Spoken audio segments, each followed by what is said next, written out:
course, seatbelts must be worn all the time the vehicle is moving. When we get into France, it's a €750 fine if you're not wearing a seatbelt. Okay, you know what the French are like?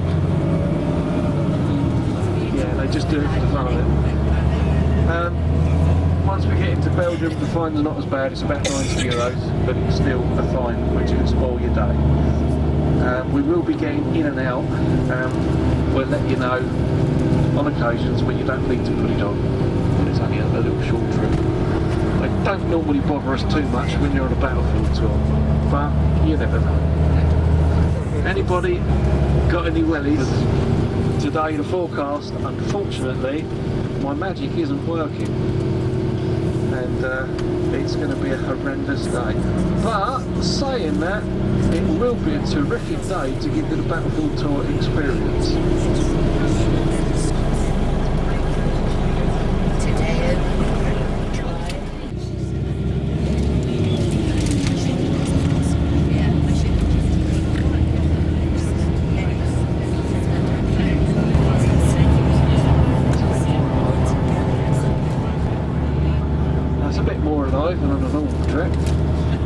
Okay, I've got a safety announcement to do, which I have to do by law, and we do it on every trip.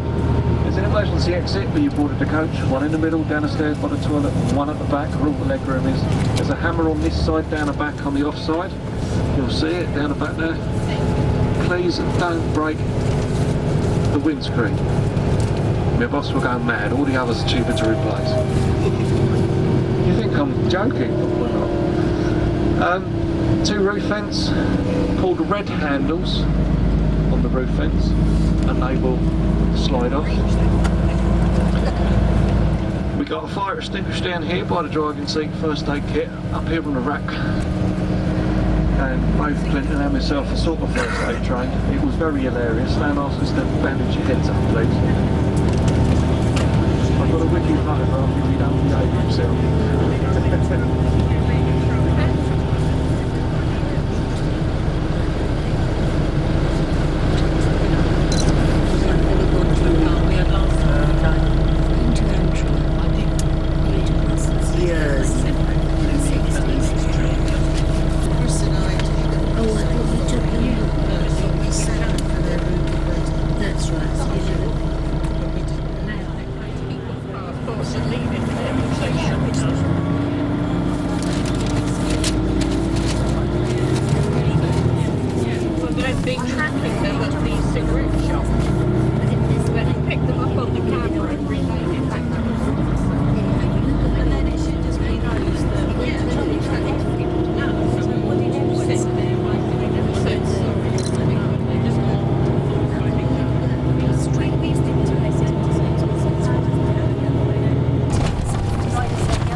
One thing we do advise is if you do travel from a little bit of travel sickness, is to stand outside the coach and keep your eyes out the window looking for the fish. And then if you see any, please come and tell us two drivers and we'll start running.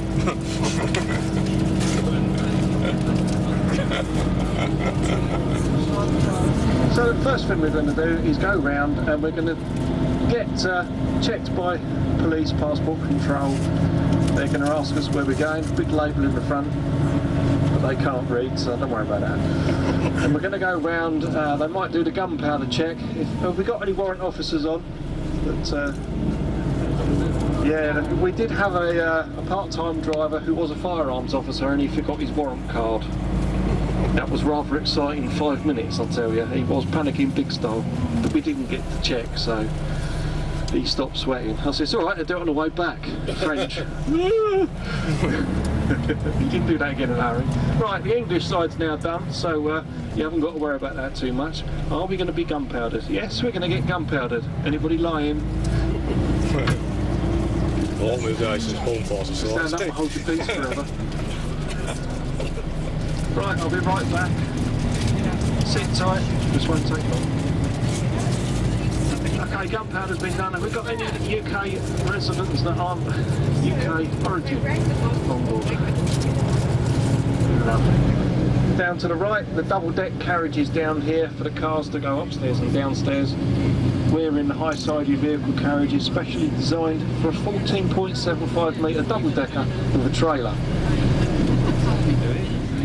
Once your back wheel hits your ramp, turn the steering wheel, and it's easy. Apart from when it's wet, because it does slide. But, as you can see, we always do it in one hit. Very rarely have a shunt. And if you do get it slightly wrong, the curbs will line you up.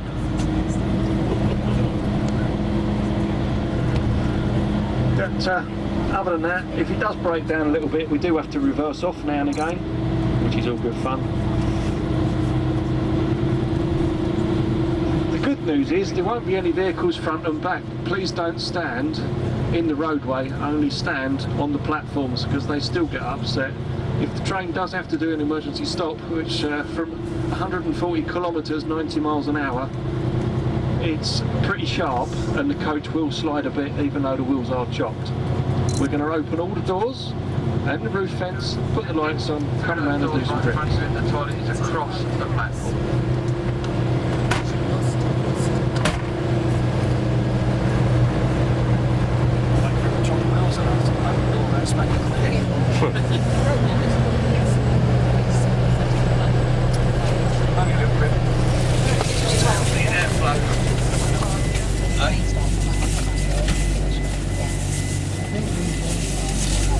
Oh, sorry, yes, so it's a one that we're going for.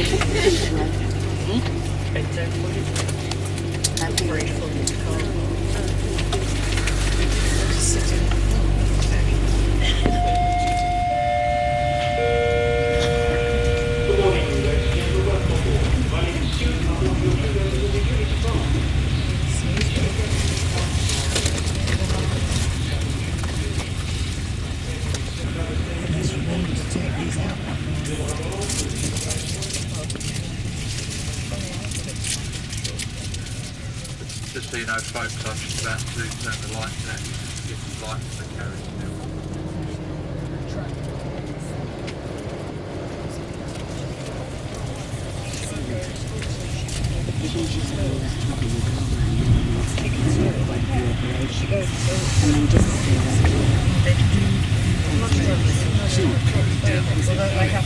Bit warm up the back here or something. It's not bad teeth, it's...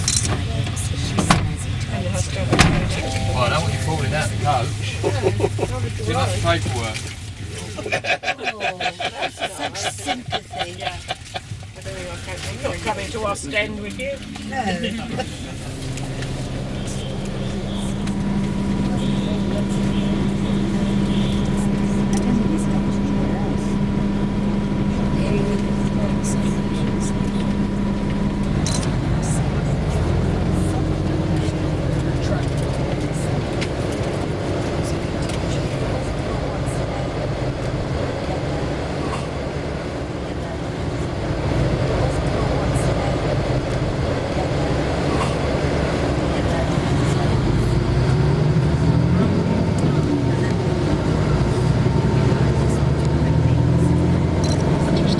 About putting seatbelts on, please.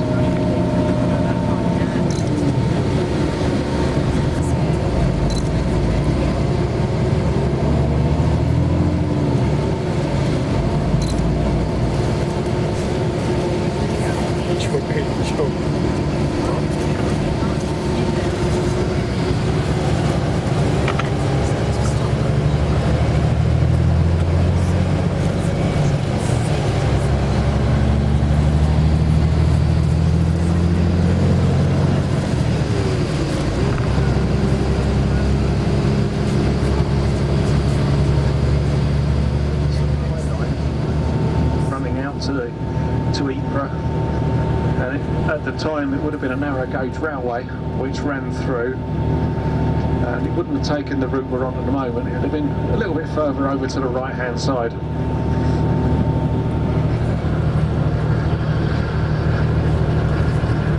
But even so, the area covered by the First World War battle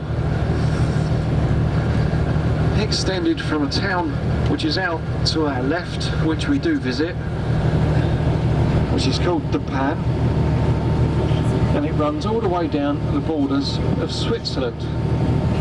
Now you could, in theory, walk in a trench from the Pan all the way to Switzerland, 7 foot below ground level. Consequently, we are 3 metres below sea level in any case, so the water table is extremely high. There we are, just entering Belgium now. Officially, when it's raining, we're not allowed to overtake trucks. Unofficially, you can overtake trucks if you turn your wipers off. The ruling is you can't overtake a truck when the wipers are going. Brussels, eh? Aren't they clever? Anyhow, look to your left, you'll see some rather large gun emplacements. Some have been completely destroyed. We just see a bit of concrete in the distance. There's one to the left there and one immediately left. Very large gun emplacements, all facing south. Now, why would they be facing south? Because they're trying to destroy the narrow gauge railway, the supply chain of troops and ammunition in this area.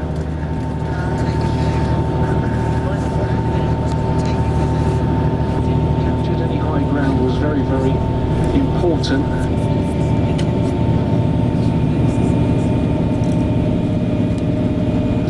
So, as I was saying, any high ground, look around you. Any high ground? Nothing, flat as a pancake. Kind of where the aerial is, out to the right hand side, is Cat's Hill. Cat's Hill is as far as the Germans actually got with their artillery. They didn't get any further than that, and they were pushed back extremely quickly when the British intervened during the war. So they were pushed back from Cat's Hill, which is over on the right hand side. One other thing that might interest you is, over the last 100 years, because it's 100 years ago this year, about 35,000 tonnes of ammunition, small arms and gas cylinders are ploughed up every single year. The next town we come to is called Leper. This is where the narrow gauge line finished, and then from there it was either trucks, horse and cart, or foot to get to Ypres, because the shelling literally was so extensive.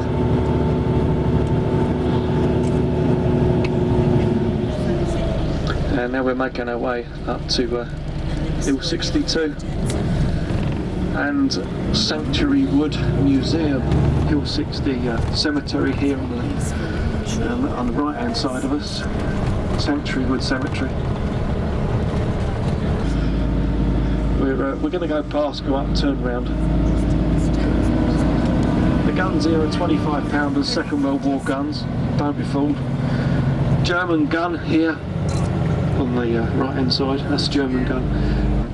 This is the Hill 62 Memorial for Canadians. This is a Canadian site. And if you look, you can see the maple leaf here on the right hand side and the Canadian sign here, 1916.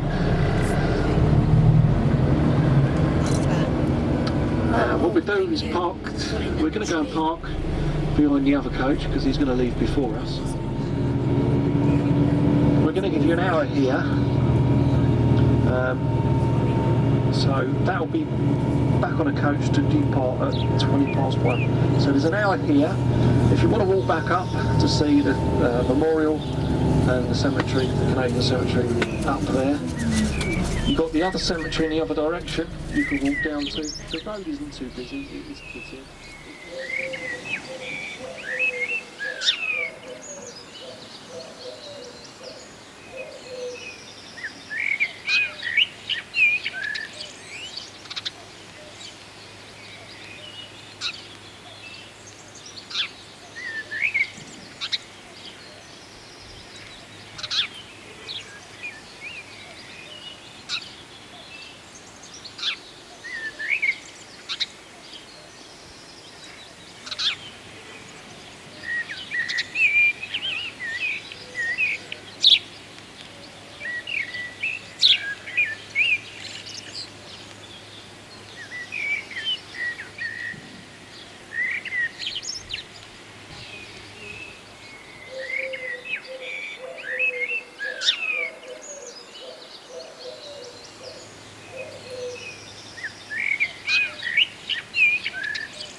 rely on the businesses to keep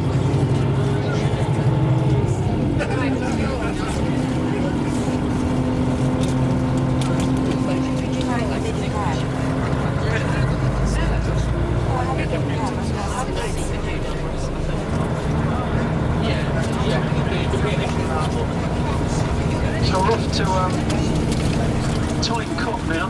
Tyne doesn't have much shelter, so it's good to get Tyne out of the way because of that particular reason. But also, when we get there, it's designed in a semicircle around the wall. We've got a nice little coach park, all nice and clean away from the road, so you can just wander around. There is 175,000 names on the wall, and there is about 300 to 500 headstones inside the cemetery itself. A lot of those are unnamed soldiers. There is also 2 machine gun nests. What I suggest you do is stand behind one of the machine gun nests and look over the top into the slight valley below. Now that is where the British troops are coming from. So you can imagine if you've got a machine gun, which was the MG42 at the time, or its other name, it was the first version of the MG42, was the suicide gun, because when you ran towards it, it just cut you to pieces.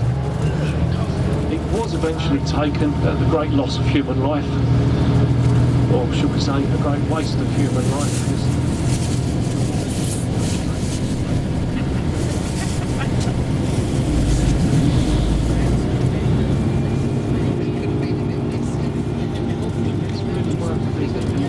Day, the walk through the park is just really nice. Passchendaele's a nice town to go and visit anyway, as much of the Belgium towns out here. Not that you'll see many old buildings, because everything is less than 100 years old.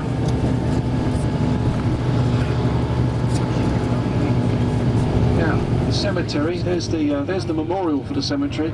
The Commonwealth are here doing a lot of work, so as you can see it is particularly busy. We're going to stop here for 45 minutes because the weather's not great, it's not really nice. And I think 45 is enough time for you to get the gist of the memorial, which is this wall here. All the names are on this wall, so last time I come here they're doing a lot of work, and they're doing a lot of work again.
Age unknown.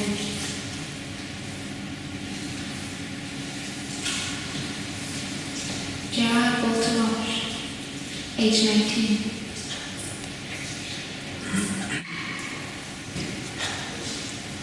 H. Simon, age 36.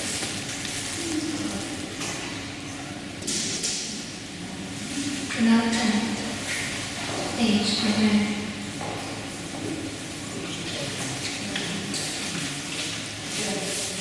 G.S. Waterman, age unknown.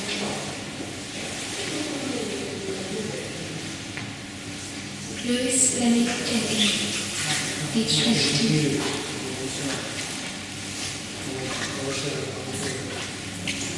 Reginald Ryan, age 20.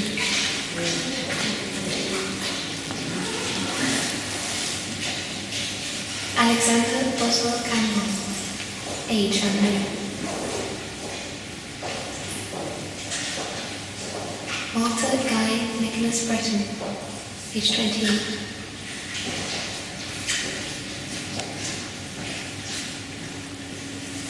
Thomas Livermore, age 25.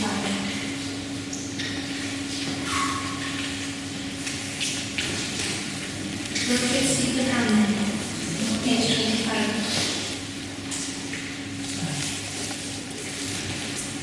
Victor Francis White, age unknown.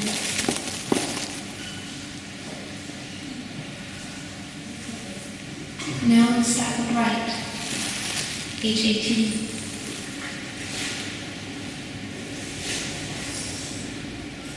Robert Elder Cox, age 26.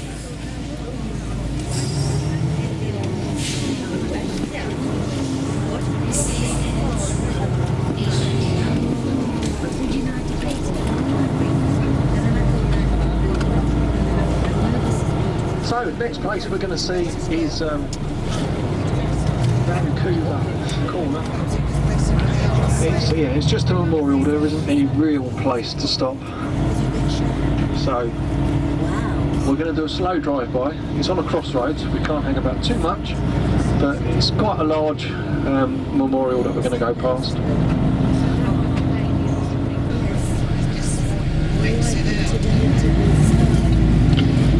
At the end of the war, the War Graves Commission granted Canada 8 sites in France and 3 in Belgium, on which to erect memorials. Each site represented a significant Canadian engagement, and for the reason it was originally decided that each battlefield would be treated equally and graced with identical monuments. As we said, there is no parking, so we can't really stop. If you're brave enough to run outside and take a picture and run back again, you can do.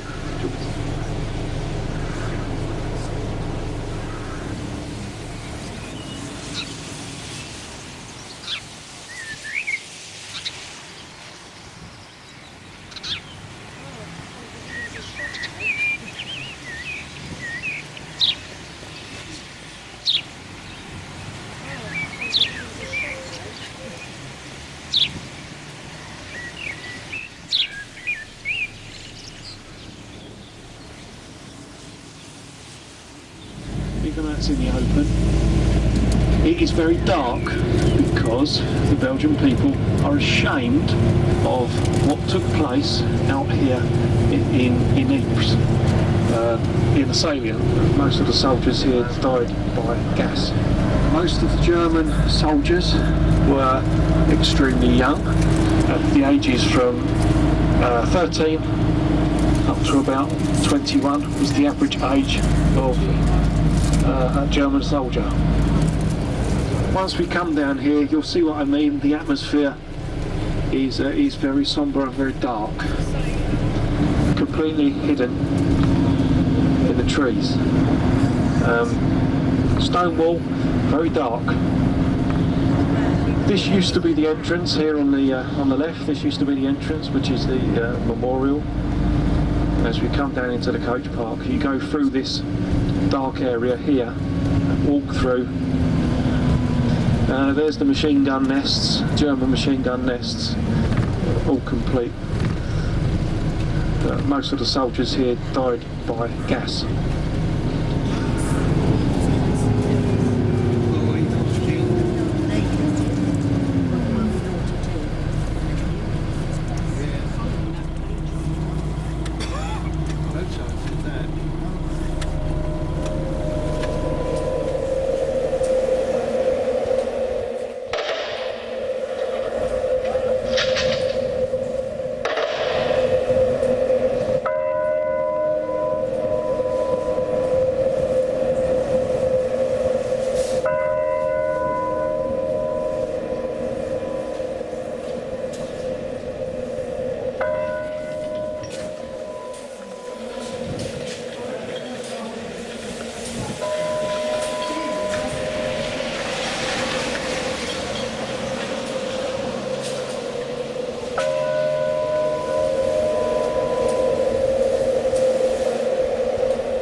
They came from experienced British troops. Yeah.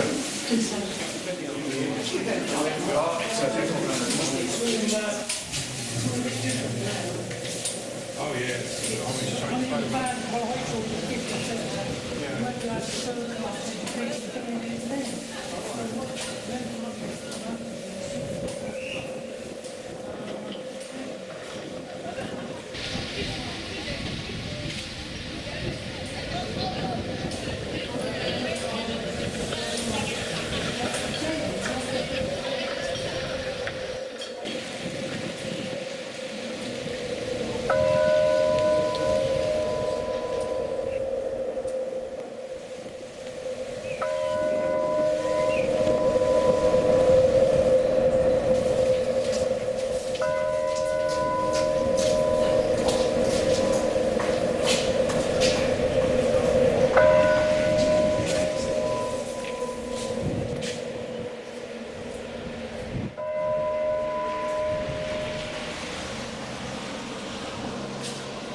We're going to go very close to the place where the first German gas canister was let off, the first ever place.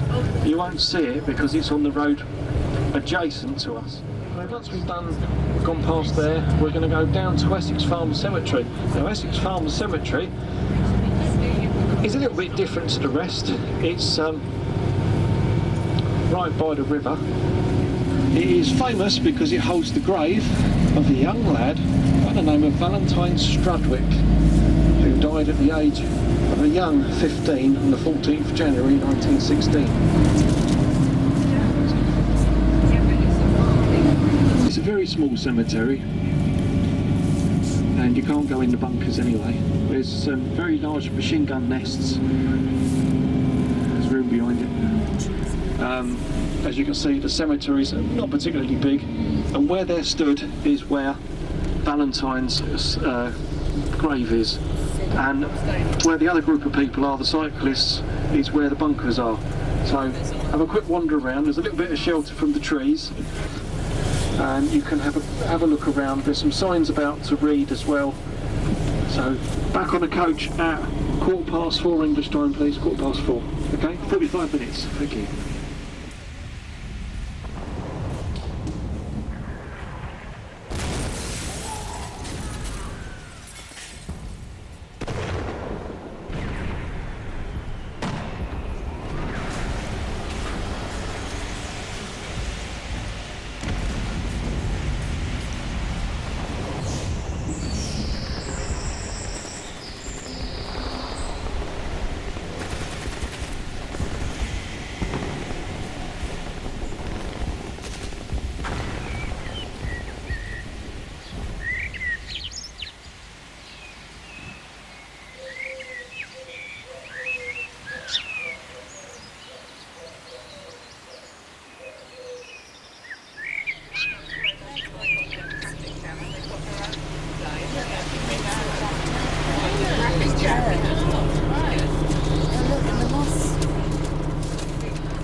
To eat.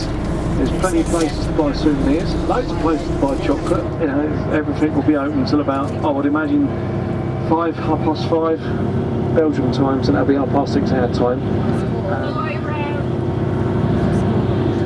Yeah, the other way around, 4:30 our time.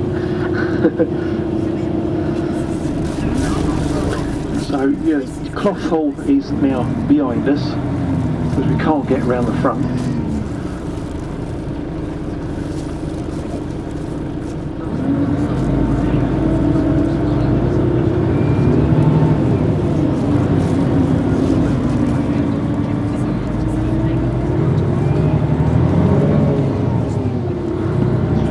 Having a little tour of Ypres because they've changed the system of the road so we can't get where we want to be.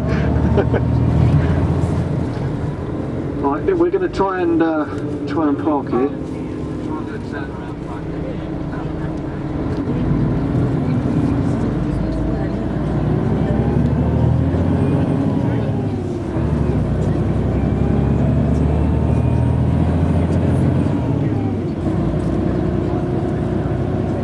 Right, so now we will be behind these coaches here when the last post has finished. So hot tail it back to us along here, and we'll pick you up and we'll depart from here.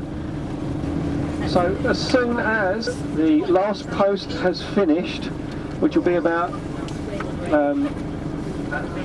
10 past 8. It doesn't last very long. That's their time, isn't it? So it's about 10 past 7. Our time. Come back to the coach. Once everyone's on, we're out of here. Okay? So you've got plenty of time. And enjoy